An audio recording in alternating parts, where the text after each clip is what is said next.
What is up, and welcome to another edition of the Mile High Hoops podcast. As always, I am your host, Zach By, and as always, I appreciate you spending a sliver of your busy day with me here on the pod, reacting to one quarter of an NBA season. How about that? Just like that, a snap of a finger. Well, I shouldn't say snap of a finger. Sometimes these stretches can just they can feel like, man, this season's too long, and I think it is too long. I don't think basketball in the best league in the world is played at the level that it could be if there was just a few less games. But that's my own gripe. I don't know how you feel. Some people love the 82-game season. I just think it's probably, 12 games too much. It's probably never going to change because of the revenue lost. Although one thing that could change it is league expansion. With revenue sharing, you could make up the difference. I think the game would be in a better place, but that's just my little footnote. I'll shoehorn in there my little own soapbox agenda. Hopefully you guys are doing well. The Nuggets have made it to the around the quarter pole. 14 wins, 7 losses. All right. The Nuggets, I think, are mostly in a good spot outside of the health of Jamal Murray, which is really, and I've tried to emphasize this as much as I possibly can on this podcast, and I almost feel guilty to a certain degree, and I'll tell you why in a second. But the most important thing, like if you have climbed a mountain and you were trying to climb it for 4 or 5 years, and you got up to 20% of it, and you got up to then 40% of it, and then but you're continuing to pass along the same benchmarks, and then on your 5th or 6th try getting up that mountain, you get to the very top of it. You get to take the selfie. You made it. You're the champion.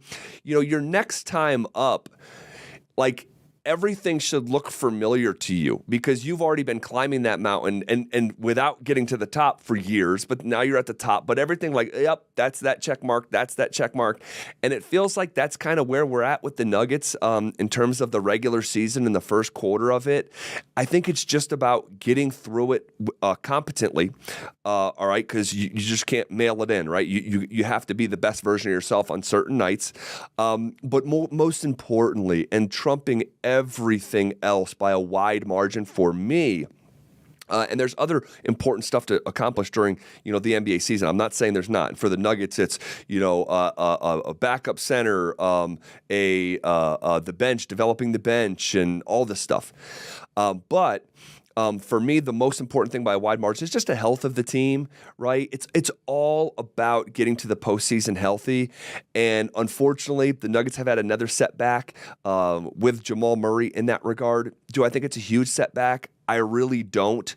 It's an ankle, but those are ligaments. When you sprain an ankle, those are, stretched out ligaments. And, credit to Jamal for, gutting through that initial sprain when he came back against the Houston Rockets last week. And I fear that, and not even really feared. I'm like, are we going to see Jamal Murray over the weekend on that back-to-back? Will we see him for just, one of the games? Will we see him for 2 games? Is it not that big of a deal? Now we know. Jamal Murray, is going to take a little bit of time. I'm expecting him to be back. Honestly, could it be on Wednesday against Clippers? Yeah, it could be. If it's not, I'm really not freaking out about it. Just get right. Because, and this is the part that I feel a little bit guilty about. Look, this is the world champions in the best basketball league in the world. But And not like there's nothing to talk about, all right, because there certainly is. But when it comes to the big picture of the Nuggets, talking about this team without Jamal Murray, it feels kind of fruitless because I don't believe you're going to win a championship without Jamal Murray. Okay, I don't know if you can even go to a championship without Jamal Murray, like appear in a finals. And that stuff, the spring is such a long way away. But we know what this looks like without Jamal. We talked about it on this podcast for about a year and a half. They have a ceiling. Without Jamal, the ceiling is the sky. So, I mentioned that because it almost feels like if I were to reduce it to like sports talk radio terms, okay, we have our morning show, Schlereth and Evans. If I said to you, hey, talk to me this week about what you heard on Schlereth and Evans, but Mark Schlereth wasn't there, and asking to report back on the things you heard or tendencies or things that made you laugh, things that you didn't like it's such an incomplete picture if one of the two guys aren't there. And that's all due respect to anyone that would fill in and do a competent job.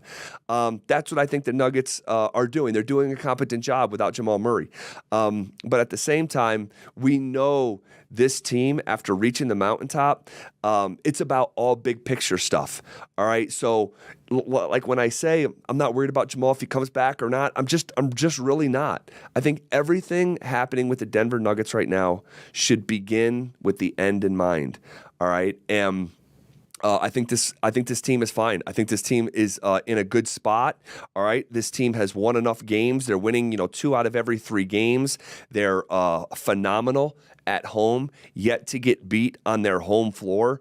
We do a thing on Tuesdays on the show. It's a long time segment because it's a long time sponsor. It's a Hot Take Tuesday presented by Papa Murphy's, and I remember, I think it was 4 weeks ago, saying, my hot take was that the Denver Nuggets would break the all-time home winning record in franchise history. They're certainly on pace to do that. The least losses ever occurred on the Nuggets home floor are 3 under George Karl. I think they were 38-3, all right, which is insane. Is that a really high bar? Yeah. Do I think that these Nuggets can reach it? Yeah. And Jamal Murray's presence would go a long way with that. They're a perfect 9-0 at home, guys. 9-0. There's only one other team in NBA basketball that can boast the same record, and it's the Boston Celtics, who some might tell you are the best team in the NBA. I wouldn't tell you that. They're right there. I respect the Celtics a ton.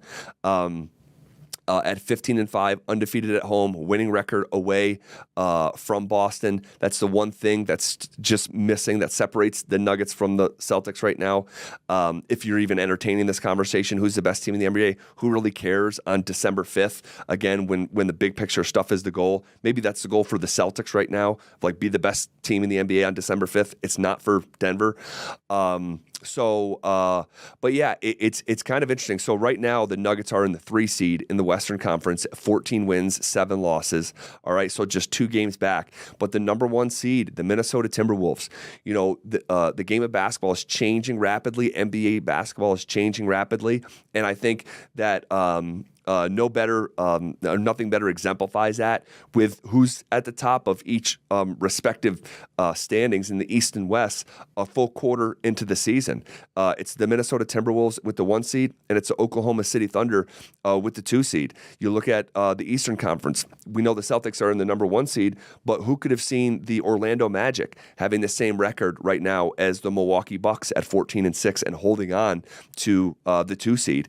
So really, really fascinating right now to take a look at the standings with a team like, Golden State under 500 on the outside looking in, like from the play-in right now. And again, probably a fool's errand to start looking at standings in early December, but it is just really interesting to see some of the sands shifting in places like, Indiana or Orlando.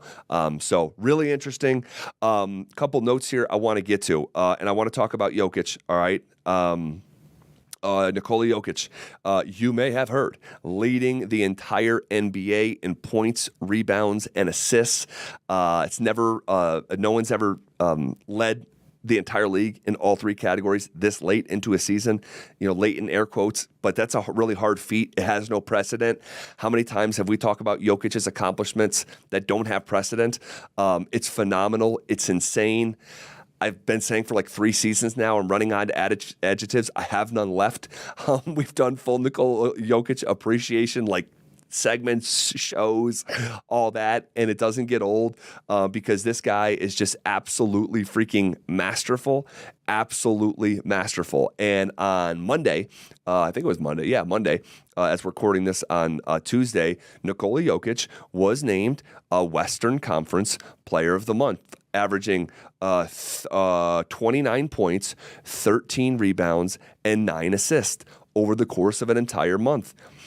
And I was trying to walk the line and trying to explain my thought process of like, in the last episode, it was the last episode or 2 episodes back, of like trying to acknowledge that this isn't normal, but also acknowledging that Jokic is normalizing it. And that is a freaking fickle little razor's edge to walk, but we're trying to walk it here. This is how you win MVPs, guys. You stack up a couple of these players of the month. Jokic is well on his way, coming off a 36, 13, and 14 game with 0 turnovers. I'm just going to say that again, and I don't care that they lost. Nuggets made the Kings earn it. That should have been a schedule loss, one that maybe 2 seasons ago, the Kings run away with. But Jokic's determination of just being like, nope, screw you guys. I'm going to make you pry it from my fingers. I'm going to go for 36 points, 13 rebounds, and 14 assists. But again, it's the no turnovers. We just came in here last Thursday reacting to a game against Houston where he had 32 points, 10 rebounds, 15 assists, and not a single turnover. And then within the same week or the next week, within the same 7-day period, you have a 14 assist, no turnover game. It's it should hurt your head. It should hurt your head as you try to wrap your brain around what this guy's doing. And that leads me to, I'm going to shoehorn this in, all right? I mentioned a few weeks ago, a month ago, whatever it was, saying that my hot take on a Hot Take Tuesday was going to be that the Nuggets are the best home team in franchise history. Guys, it is a Tuesday, and in that vein, I don't even think it's that hot. It may seem that way maybe to the outside world, but not from where I'm sitting in this seat right now. I think Nikola Jokic not only is going to win the MVP, I think he's going to be the second ever unanimous NBA MVP. I think this is going to be an absolute Ronald Reagan type of landslide victory. All right, we've seen it with him before, but we've only seen unanimous one time, and that was when Steph Curry, I think it was the 2015-16 season, where I don't believe anyone in NBA history had ever made 300 threes. He made like over 400 that year. I think we're seeing something like that right now, where Jokic is solidifying himself so far and away as the best player in the NBA to be a top 10 scorer, number 1 rebounds, and 3rd in assists for the season. I was listening to Bill Simmons' very popular podcast. He said last week that Jokic is the greatest offensive player of his lifetime, and Simmons is like in his 50s. And I really respect his basketball background, having done entire books on the history of the game. That's where we're at with Nikola Jokic right now. And guys, just enjoy it. He has seemed to somehow, some way, gone from a regular season MVP to a champion and one of the best postseason performances we've ever seen, to somehow the next season kicking it up another notch, a layer that you didn't know existed. It's almost like this, like a secret penthouse, like you think you're on the top floor, but there's actually like a floor above that. That's where Jokic is living right now. So, it's been an absolute marvel. I love it. I love to see it. And the Nuggets are in good hands because of that guy. Here's what I'm expecting. I'm expecting Jamal Murray to come back on Wednesday night. If you don't see Jamal Murray in LA on Wednesday night on ESPN, I think you'll see him at home against the Houston Rockets on Friday evening back in Denver. All right. The Nuggets have got a lot of the crazy scheduling out of the way. So that's good. Some of these like 5 and 7, sequences. They look tired in Sacramento. They need this little break. This feels like a mini bye week, having played last on Saturday and getting Sunday, Monday, and Tuesday off. With the way that the season works, you'll take that. I think you'll see Jamal Murray back, and I think you'll see the Nuggets looking like the best team in the NBA once again. That is my full expectation right now. So we're going to leave it here for now, keeping it a little bit short here on a Tuesday. We'll come back and be reacting more expansively to Wednesday night's game. That game is on ESPN, so the entire Denver market and Metro will get to see that. And I always look forward where it's all inclusive and, still with the Comcast deal still taking place.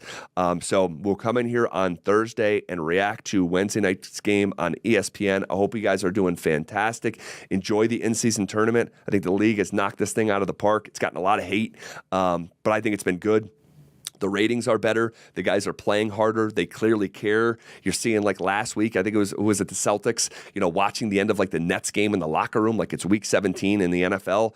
Never seen that before in the month of November, but that's what they've created. I love it. I hope you guys enjoy it here. And whatever happens on Wednesday night on ESPN against the Clippers, you already know we're going to be talking about it right here on the Mile High